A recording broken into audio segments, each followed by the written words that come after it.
나도 철학가를 공부했는데요. 나는 모태신앙이거든요. 어려서부터 교회 다니면서 천국, 지옥은 반드시 있는 걸로 어릴 때 믿었지요. 고등학교 3급반쯤 되고 그 믿음이 좀 흔들리더라고요. 하나님이 사랑의 하나님인데 죽은 뒤에 지옥불에 그 메뚜기 뽑듯이 집어넣을까? 대학에 가서 또 철학을 공부하면서 이분 알렉산더 교수처럼 생각했습니다. 천국과 지옥은 인간 정신세계가 만든 상징어다.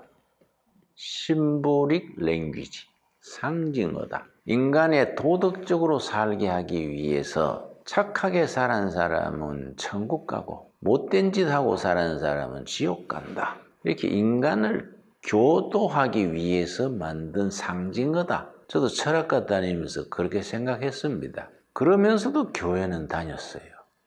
근데 내가 대학 졸업하고 2년 뒤에 미국 유학 가려고 준비하고 있었는데 1968년 12월 4일 날 밤에 에베소서를 읽다가 1장 7절에서 예수님을 만났어요. 예수님을 인격적으로 만난 겁니다. 내 인격과 예수님의 인격이 서로 만난 거예요. 영적 체험을 한 겁니다. 에베소 1장 7절 내가 그리스도 안에서 그 은혜의 풍성함을 따라 그의 피로 말미암아 구속 곧 죄사함을 받았으니 에베소 1장 7절입니다. 이 말씀을 읽고 지나갔는데 1장 7절 읽고 지나갔는데 뭐 번쩍했어요. 내 영혼에 헤드라이트 불빛 같은 것이 비친 거예요. 그래서 내가 다시 돌아와서 읽었습니다. 1장 7절. 두 번째 읽고 막 좀 드라마틱하게 표현하자면 내 영혼에 지진이 난 거예요. 내가 그리스도 안에서 이 사도 바울의 화두입니다. 화두. 화두란 말은 불교에서 구도자가 평생 추구하는 도의 주제가 화두입니다. 대화할 때 화자에 머리 두자, 화두. 내가 대학 시절에 불교에 한 1년 다녔는데요, 절에. 그때 내가 믿고 따르던 분이 성철 스님이에요. 성철 스님은 화두가 무자입니다. 없을 무자.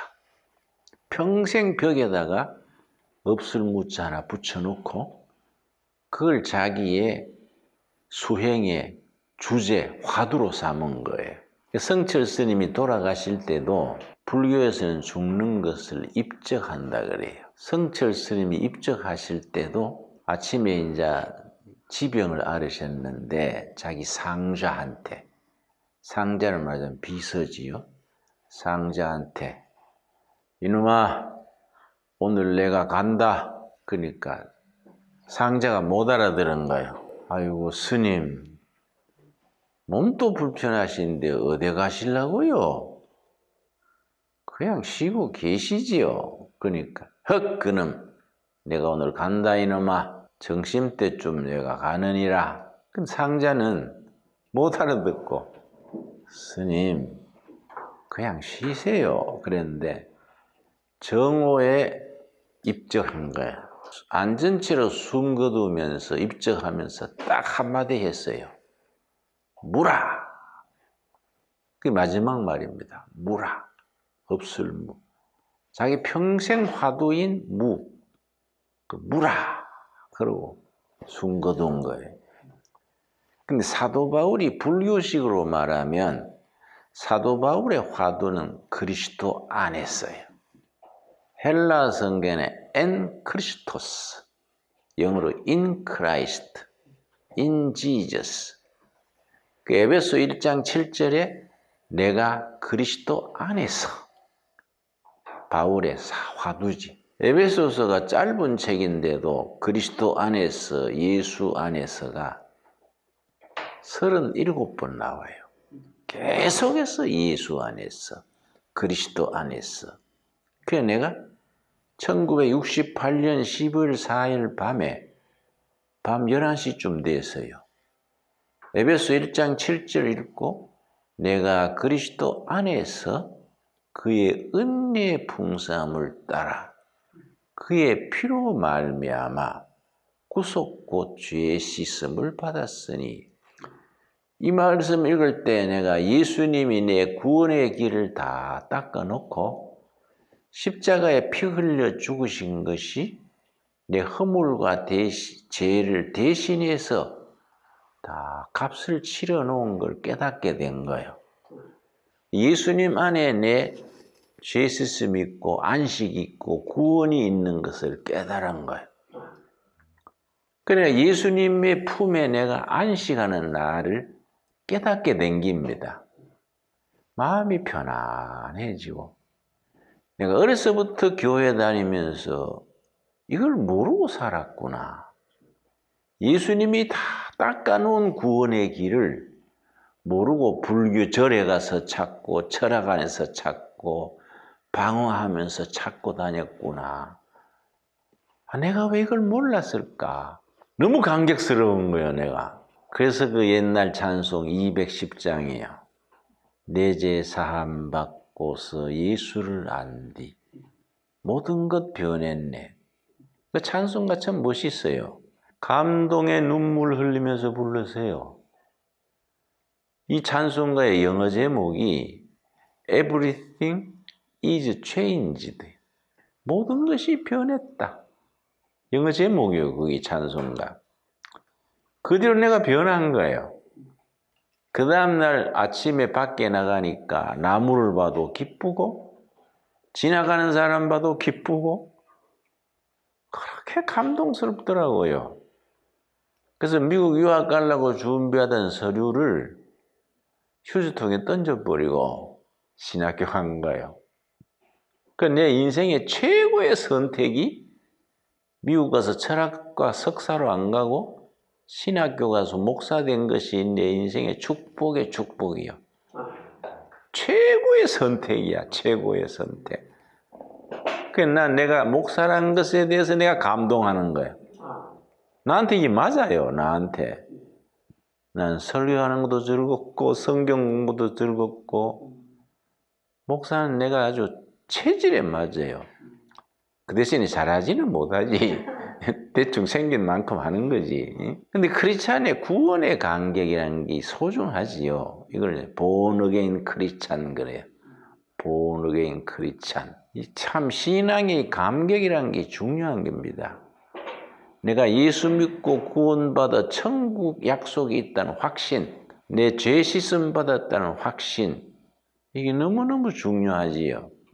그러니까 이런 이분 알렉산더 교수의 프루프 오브 헤븐, 천국의 증거라든지 레이몬드 무디 박사의 라이프 애프터 라이프, 생명 후의 생명이라든지 또 꼭 추천하고 싶은 책이 18세기에 스웨덴베르그라는 물리학자가 있습니다. 스웨덴베르그.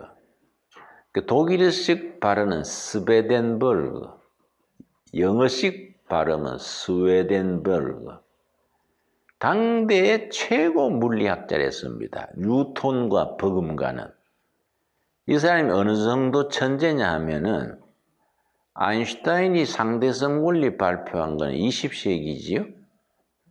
18세기에 상대성 원리의 개요를 발표한 거예요, 스웨덴버그가. 이 사람이 57세 때 자기 연구실에 흰옷 입은 천사가 나타난 거예요.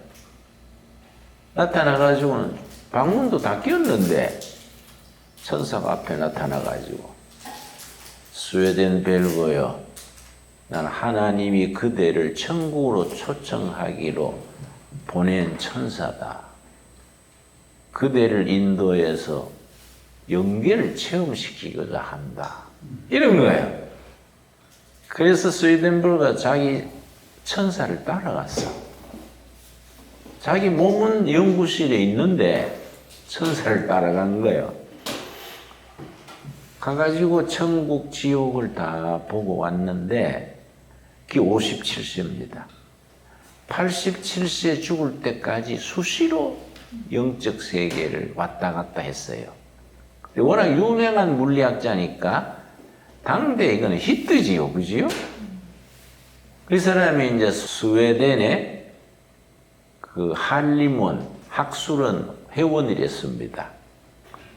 한 번은 학술원 대회가 열렸는데 이제 스웨덴 나라의 학자들이 다 모여서 회식을 하다가 스웨덴볼그의 영적 체험을 듣고 그런 사람들이 스웨덴볼그한테 물었어요. 스웨덴볼그한테. 당신이 영적 세계의 도사라는데 이 중에서 누가 제일 빨리 죽을까? 이랬단 말이야.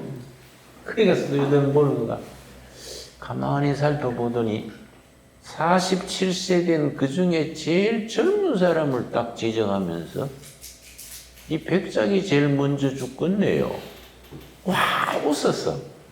딱 엉터리다. 제일 젊은 사람이 튼튼한 사람인데, 와, 웃고 말았는데, 그 다음날 그 사람이 심장마비로 죽었어요. 그 뒤에는 그런 물으면 절대 대답 안 했어요. 그리고 스웨덴볼그가 독일에 있는 친구가 찾아와가지고 둘이서 식당 가서 식사를 하는데 스웨덴볼그가 식사하다가 친구를 가만히 보더니 자네 동네에 불이 났어. 불이 자네 집 쪽으로 가까이 오고 있어. 이러는 거야. 그러니까 너 무슨 소리 하냐? 이 스웨덴에서 어떻게 독일 얘기를 네가 지금 그래 말하냐? 그래서 하도 신기하니까 국제전화를 걸었겠지? 무슨 뭐 알아보니까 불이 지금 붙어가 자기 집으로 오고 있다는 거예요. 그 친구한테 부탁을 했어. 네가 알아들을 정도면은 막아줄 수도 있지 않냐? 우리 집에 불 붙는 거는 좀 막아줘라. 그래, 내가 그런 거 할 수 있나니까. 그래도 좀 부탁해줘. 스웨덴볼그가 기도했는데 불이 그 친구 집 앞에 딱 그쳤어요. 근데 그 시대가 칸트 시대예요. 칸트와 스웨덴볼그가 친한 사이랬어요. 나는 왜 그 얘기를 잘 아냐 하면 철학 공부한 사람들은 칸트가 쓴 책 중에 작은 소책자가 있어요. 스웨덴볼그 연구란 책이 있어. 그래서 그 스웨덴볼그는 죽기 전에 뭐라 했냐면은 내가 과학자로서 왜 하나님이 이런 체험을 하게 하셨느냐. 특별히 의심 많은 과학자 중에 나를 뽑아서 인류에게 천국에 있음을 알려주려고 나를 쓰신 거다. 그렇게 얘기했어요. 그리고 57세에 천국 체험하고 난 뒤에는 스웨덴볼그가 다른 책은 다 덮어버리고 책상 위에 성경만 두고 읽었어요. 그 뒤로는 성경만 읽다가 87세에 죽었어요. 그러니까 이 천국 체험이라는 것은 너무나 중요한 겁니다. 나는 철학과 공부하는 시절에는 이 이분 알렉산더 교수처럼 천국 지옥은 상징어다. 심보릭 랭귀지다. 그렇게 생각했었는데 언젠가부터 너무나 확실한 거야. 난 지금 죽어도 천국 간다는 확신이 있습니다. 난 죽는 게 나는 상당히 기다려져요. 그래서 난 그런 생각을 합니다. 죽는 걸 지원제로 하면 좋겠다. 일 좀 대충 해놓고 하나님 나 이제 갈라요. 군대도 지원하잖아요. 죽는 것도 지원제로 하면은 뭐 대충 해놓고 빨리 가면 좋잖아요. 뭐 복잡하게 나이 들어가 있을 거 있습니까? 내 대충 생각에는 85세쯤 가면 어떨까? 그때쯤 가서 좋겠다. 그랬더니 우리 집사람이 그래요. 빚 다 갚고 가야지요. 그냥 이 동네 지느라고 빚이 있잖아요. 뭐 은행 빚이지 다. 빚 다 갚고 가야지. 누가 그걸 감당해요? 그랬더니 우리 큰아들이 37살짜리 미혼이 있어요. 옆에서 듣더니 아버지 빚도 그 부자지간에 상속이 되나요? 혹시 시한테 떨어질까 봐 걱정하는 거야. 그래서 내가 이 동네에서 잘 진도가 나가서 빚 갚는 거 시작하는 거 뭐 보고 가면 안 되겠냐? 응? 생빚을 두고 가면은 김진영 목사 뭐 큰 소리 치더니 빚만 넘기고 갔네. 그러면 내가 천국 가서도 불편하잖아요. 그러니까 빚 갚는 거 보고 가면 후배들이 하겠지. 그런데 나는 여러분들이 천국에 대한 확신을 가질 수 있게 되기를 바랍니다.